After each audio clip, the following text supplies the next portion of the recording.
Here I have Renault Captur. Let me show you how to change the ambient lighting on the following car.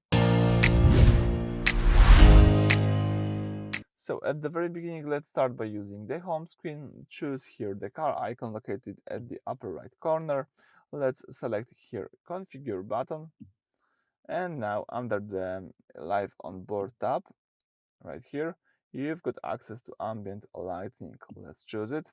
And here we've got two options. Changing. The color of the ambient lighting automatically adapts to the time of the day, or personal.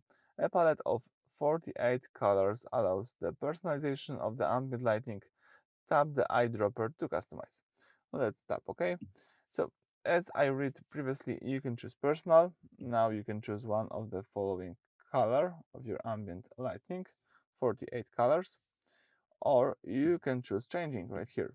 So right now the car will adopt the color to the time of the day. In my case, I like this changing mode, so I will leave it as simple as that.